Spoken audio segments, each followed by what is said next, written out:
এত কন্ট্রোভার্সি কেন? একে অপরের প্রতি এরকম জেলাসি কেন?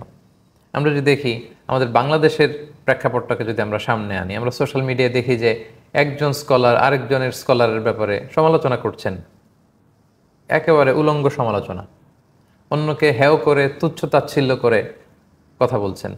সামান্য যে শিষ্টাচার, এই শিষ্টাচারকে ভায়োলেট করে শিষ্টাচার বহির্ভূত কথা বলছেন, মাঝে মাঝে আগ্রাসী হয়ে ফেরোসাস হয়ে কথা বলছেন। যেহেতু শুধু কথা বলার সুযোগ আছে, কিন্তু হয়তো ক্ষমতা থাকলে তাদের উপর ঝাঁপিয়ে পড়তেন। এজন্য আল্লাহ তাআলা আলেমদেরকে ক্ষমতা দিচ্ছেন না বাংলাদেশে। এত দল, ইসলামপন্থীদের হাতে ক্ষমতা নেই, কারণ হয়তো এই কাজটাই আমরা করব।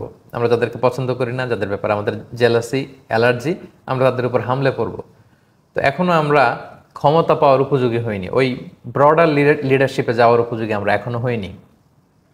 সূরা ইয়াসিনের 2য় পর্ব থেকে আমাদের শিক্ষা হচ্ছে, যেহেতু আমাদের মিশন এক, আমাদের ভিশন এক, আমরা আল্লাহর জমিনে আল্লাহর দিন বাস্তবায়ন করতে চাই, কোরআনের কথা ছড়িয়ে দিতে চাই, সত্য সুন্দর কল্যাণের বাণী আমরা ছড়াতে চাই। সবার কাজ যেহেতু এক, সো একে অপরের সাথে কোঅপারেশন থাকা উচিত, কোলাবোরেশন থাকা উচিত, সহমর্মী হওয়া উচিত, একে অপরকে সাপোর্ট করা উচিত।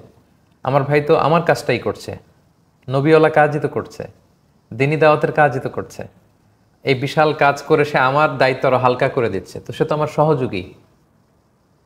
এই চিন্তা চেতনা যেন দায়ীদের মধ্যে থাকে, তাদের মধ্যে যেন পারস্পরিক কোলাবোরেশন থাকে, কোঅপারেশন থাকে, একে অপরের সাথে মিলে, যেহেতু সেম প্রজেক্ট সেম মিশন, এভাবে যেন আমরা কাজ করতে পারি। এটা হচ্ছে সূরা ইয়াসিনের শিক্ষা। আমরা কোরআন পড়ব কিন্তু লেসনগুলো মানব না, এবং বিশেষ করে আলেমদের মধ্যে, দায়ীদের মধ্যে এই বিভেদগুলো চোখে পড়বে। এটা খুবই বিব্রতকর, খুবই দুঃখজনক এবং লজ্জাজনক ব্যাপার।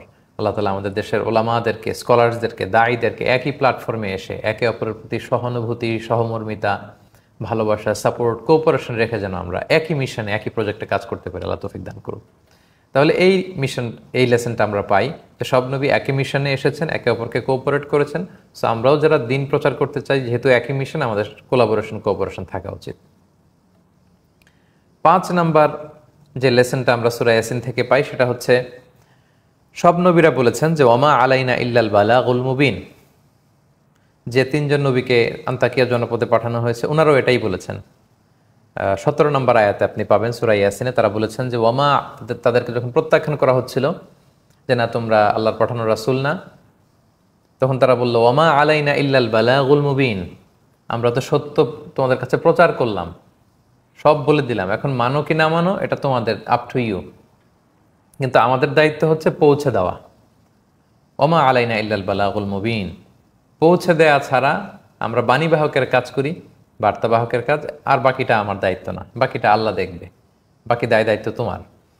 সো দায়ীদেরও এখান থেকে শিক্ষা হচ্ছে যে আমাদের কাজ পৌঁছে দেয়া, clear communication, heart penetrating communication, যেটা এমনভাবে দিনকে, দিনের কথামালাকে, দিনের লেসনকে, শিক্ষাকে শ্রোতাদের কাছে, গণমানুষের কাছে স্মার্টলি প্রেজেন্ট করা, যাতে করে তারা ইসলামকে বুঝতে পারে সহজে।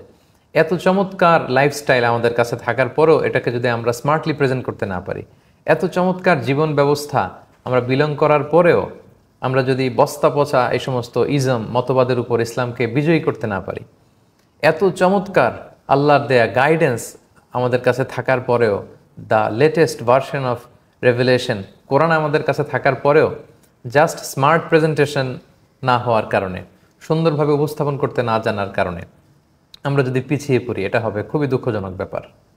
সম্মানিত সুধী, আমাদের কাজ হচ্ছে smartly the beauty of Islam মানুষের কাছে তুলে ধরা।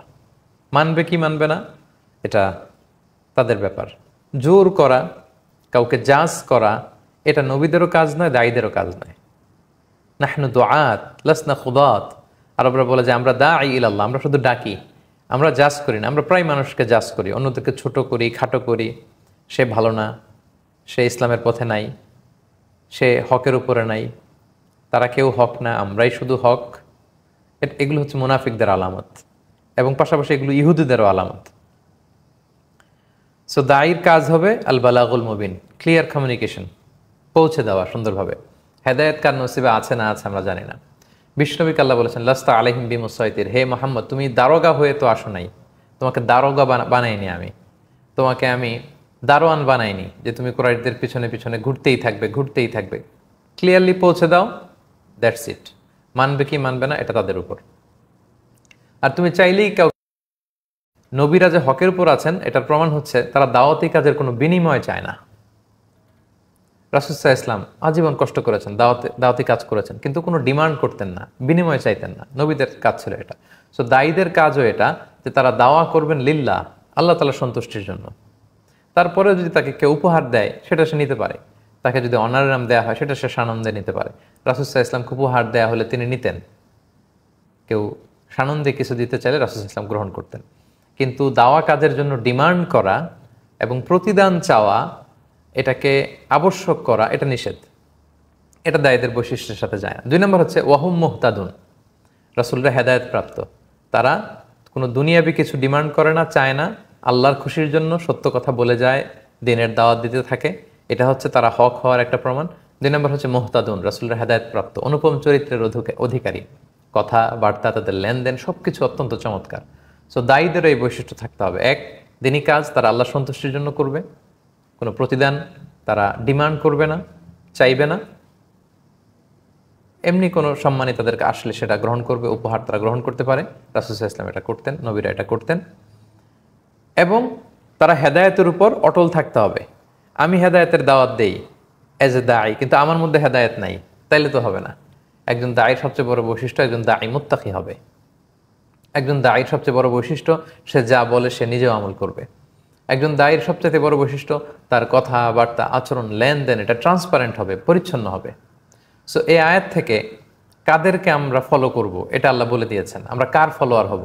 এক হচ্ছে ইত্তাবিউ মান লা ইয়াসালুকুম আজরা, দিনী কাজে যারা কোনো প্রতিদান ডিমান্ড করে না তাদের অনুসরণ করো, এবং যারা হেদায়েতের উপর অটল আছে, যারা তাকওয়া অবলম্বন করে, যারা ইলম অনুযায়ী আমল করে, এই জাতীয় দায়ীদেরকে আমাদের ফলো করতে হবে। এই ব্যাপারটি আমরা সূরা ইয়াসিনের 21 নম্বর আয়াত থেকে পাই।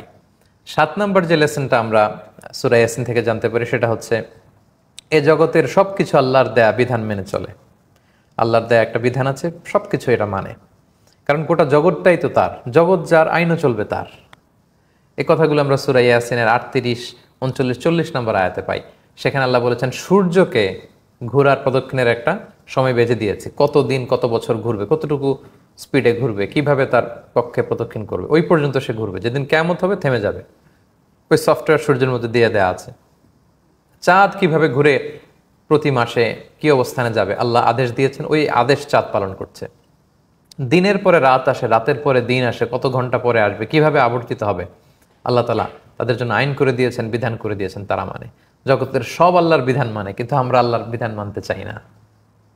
আমরা বিধান মানতে চাই না। আল্লাহ গোটা বিশ্ব যখন তিনি সৃষ্টি করলেন, সৃষ্টি করে তিনি ফাকাল লাহা, আসমানকে, ওয়ালিল আরদি, জমিনকে বললেন ইতিয়া তাওআন আও কারাহা ক্বালাতা আতাইনা তাইঈন। আল্লাহ বললেন ইচ্ছায় অনিচ্ছায় আমার কাছে আসো। তারা বললেন আল্লাহ তাইঈন, আমরা অনুগত হয়ে তোমার কাছে আসলাম। অন্য আয়াতে আল্লাহ বলেন ওয়ালাহু আসলামা মান ফিস সামাওয়াতি ওয়াল আরদি তাওআন ওয়া কারাহা, আকাশ জমিনে যা আছে সবকিছু সারেন্ডার করে আল্লাহর আইন মেনে চলে, সবকিছু।